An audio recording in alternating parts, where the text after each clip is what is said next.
This is my review of the Edrum's RTB drum trigger that's coming up. What's up? Justin here, welcome to 65 Drums, the place to keep on top of all things electronic drum related. So I was really excited to get these review units from the company Edrum because I've got friends that own triggers from Edrum. They've been raving about them for like a year and a half or something. So I was really interested to see what kind of stuff Edrum was making. And so the first review is going to be about this trigger. This is Edrum's RTB. This is a bar trigger that you put inside of your acoustic drum shells to turn it into an electronic drum pad that you can plug into a drum module and use with electronic cymbals. There are a lot of other options out there. This is one of the higher end ones actually. This one's about 150 bucks. Pretty simple to install as long as you have the right drum shell, which I'm going to talk about in a second. The first thing you get is two brackets. This goes basically on opposite sides of your drum shell. And then you have this bar trigger that sits on top of these two brackets. You got to make sure that you slide these up and down so that the bar trigger is putting enough contact onto this mesh drum head. Right now I'm testing it with a Prism 2-ply mesh drum head, which I'm going to do a review on later on. Before that, I was using a Remo Silent Stroke 1-ply mesh drum head. So I've tested it on two different kinds of mesh drum heads. And this performs really, really well. The trigger accuracy of this thing is very, very good. Now, all the parts are made out of aluminum, which is insane. A lot of drum triggers out there, they're made out of, plain old steel, sometimes bendable steel. This thing is rock solid. They're using very premium piezos and foam in this thing. Believe it or not all trigger foam is created equal. If you use poor quality trigger foam, the vibrations of you hitting that drum head will not travel through the trigger foam as fast when you're using poorer quality foam components. So this is very high-end foam, and it's also sitting on another block of foam. So there's isolation here. That's one of the differences you'll see from the cheap drum triggers to the more expensive ones. A lot of times the higher-end drum triggers will use a block of isolation foam. So you'll have foam, piezo, and then the trigger cone on top of all that. And this is using a 1/4 inch input, so you don't have to go from 1/8 inch to 1/4 inch and then go to your drum module. So I like that. It's clean and simple. Now let's talk about the drum shell for a second, because this is important. A while ago, I did the unboxing for this. It's been quite a while. I should have made this, this review maybe 2 weeks ago. A couple of things were holding me back from making this review.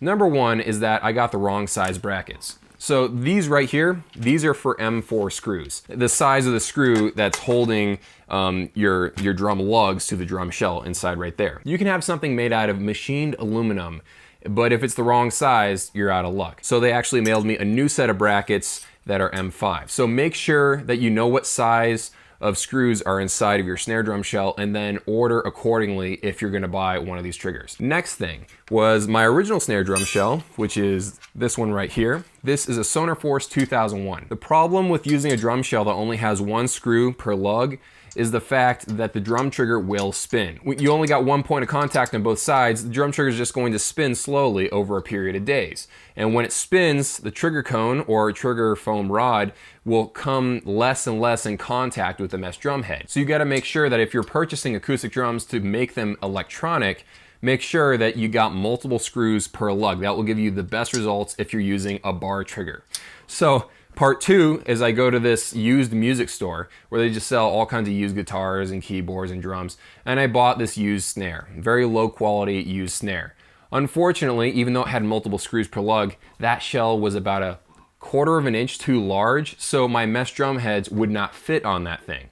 In fact, there was only one that fit, and it was the Remo Silent Stroke 1-ply. So I had to go out again, and I ended up buying this. Now, don't worry, I didn't spend a ton of money on these drum shells. Both of these were only 20 bucks, so I wasted $20 and I eventually got to this one. And I'm really happy with it. This is a little bit overkill because it actually has 4 screws on each side. So it's a little more work to install one of these things, but it's worth it. And now that I have so many points of contact on this drum shell, this drum trigger is never, ever, ever going to move. As long as you have the right drum shell, this is pretty easy to install.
When I finally got this installed correctly on a decent drum shell, this worked really, really well. This is definitely my favorite drum trigger I've ever tested. I'm really enjoying playing this. This thing costs about 150 bucks. It fluctuates from time to time depending on currency exchange rates and stuff, but it's something around like 130 euros, and that translates to about 150 bucks. And that's very, very expensive. In fact, there are some companies that will sell you a whole set of drum triggers for about $200. This is basically one of the more high-end drum triggers out there on the market. But it's using different materials than other drum triggers out there as well. This is using aluminum. Most drum triggers just use steel. This is using very high quality foam. This is using very high quality piezos. It just gives you very good performance. I haven't tried every drum trigger out there on the market, so take this with a grain of salt, but right now, this is my favorite pick for drum triggers if you're converting your acoustic snare drum shells. Now, I do want to put this into some perspective for a second though, because if you buy like a Roland mesh drum pad from a Roland TD30 or Roland TD50 brand new, those are going to be like 450 bucks. And if you buy one of these, it's $150 and you probably already have the acoustic drum shells. But again, it is a little bit higher on the price scale, so just keep that in mind. If you buy a whole set of the RTB triggers, that's going to be about $800. So it's your call. I still absolutely love these triggers though. If I could wave a magic wand and change something about this trigger, it would be to put a plate over this front part of the trigger bar. Unfortunately, the piezo and the wiring is all exposed right there. I'm not really worried about it getting damaged. I just don't like the way it looks. So I wish there was just an aluminum piece that covers this so it looks a little more clean, a little more, you know, professional looking. Also, I wish this trigger cone was black. I feel like that would just look nicer. Again, all this stuff is personal preference. Some people like to see the wiring and insides of gear.